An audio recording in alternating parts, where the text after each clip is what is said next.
I know there was a lot of bad blood with you in DC. You said it even in the post fight and everything. But at the end of the day, do you still respect him as an athlete? I mean, he came in and gave you a fight, went 5 hard rounds with you. I mean, how do you feel about his performance? You know, can you separate that from the personal feeling? Yeah, I thought he had a very good performance out there tonight. Absolutely.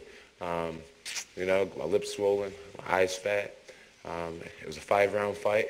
It was entertaining. You know, he had some great flurries in there. And as an athlete, how can you not respect a guy like that? You've had personal battles before. I would say maybe the closest one to this one is the Rashad Evans fight. You know, a lot of things were said before that one. How much did that play into your performance? You seemed confident. You came out there and, you know, you looked loose. You were actually, I think somebody said you were in the crowd even before the fight signing autographs or something. So, I mean, how did all the emotion, everything weigh in? It seemed like you maybe had one of your best performances of your entire career tonight. Yeah, thank you. Yeah, I was in the audience. I tried to sign autographs at each entrance of the arena. That was, you know, I was cold for some reason. I couldn't get going. I was like, ugh. My coach asked me if I wanted a sip of coffee, and I was like, no, I don't want to mess with my system. So I went out to the arena, and I drew energy from the fans. And, you know, seeing the fans before the fight, you know, they just did not expect to see me in the audience. And I heard one person started crying. So, I mean, how does that not energize you?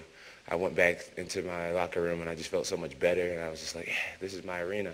But, yeah, you know, I'm fighting tough, scary dudes is what I do. And, you know, a lot of people said, John, you seem more calm and relaxed and just having fun more than ever. And I've accepted my job. I accept that it's not going to be easy, but I know that I have the cardio to last. And as long as I don't get knocked out, I'm going to be there in your face no matter what you do to me, fighting you back for 25 minutes. So it's almost like accepting death.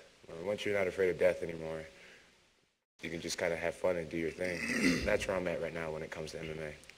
And last question, you know, going into this fight, you said very openly your goal is to be the greatest of all time. And why would you want to be the greatest of all time? Absolutely. A lot of people, and myself included, felt, you know, DC was the guy. He was the equal. He was the, you know, a heavyweight who came down and was, you know, just an incredible fighter. He pushed you, but you still ultimately won. Do you feel like you did take a step closer towards that ultimate goal of where you feel like you are the greatest of all time? Because, again, I really do believe DC was, you know, a big test. Yeah.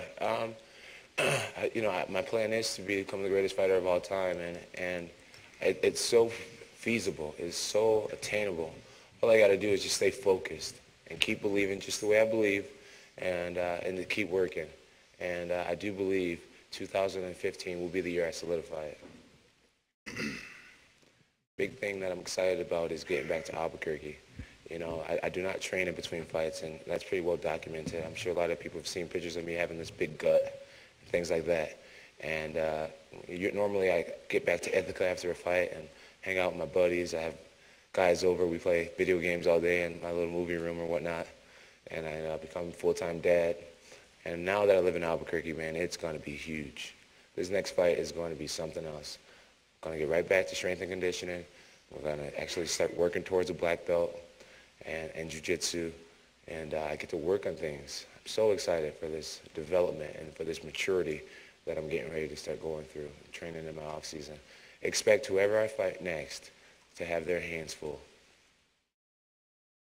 Daniel Cormier, as tough as it may be, please describe this moment in your life. It's very difficult. You know, I've worked so hard to try and become a champion at the highest levels for a really long time, and you know, it hasn't really worked out for me. You know, this one's tough. You know, I truly believe that I can get the job done. I thought I could get the job done, and as we were fighting, you know, it still felt pretty good. And then, you know, I can't say enough about his mentality inside of that octagon. I've shared that cage with some very, very strong men and some very big men, heroes, superheroes, and I can't say enough about his grit and his determination, because I pushed him, you know, and I went after him, and I fought him, and he did a great job, but difficult. But you know, man, I've had to rebuild myself a number of times like people can't even imagine. And this is no different. This is not gonna ruin me. You know, one way or the other. I'm gonna stand across the cage from that man again, and I'll believe just as I did tonight, and I'll take the fight to him again, I guess. Thank you for being so candid. And last, how do you feel?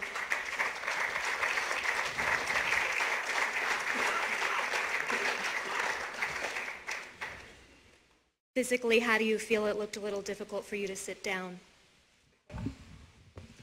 I'm all right, you know. I've got a knot on my leg. That's why I was walking a little slow, but I'm fine. You know, he got me with a good shot in the body in the first round that made it difficult. And, you know, John and his coaches did a great job of coming up with a game plan. Early in the fight, he was hitting me with left hooks, right hooks to the body. As the fight progressed, he started throwing them a little straighter, and that knee actually, that knee really did take a lot out of me early, I guess. But I feel fine. You know, I'll take some time and spend some time with my children and my family, and then I'll come back.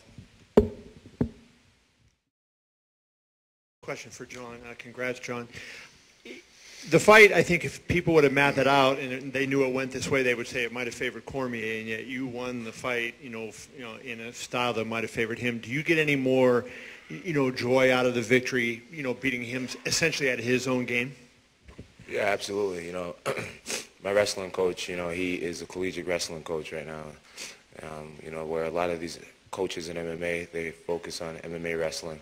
My coach, his high school wrestling team is ranked 10th in the nation, and they have been for several years, Izzy Martinez.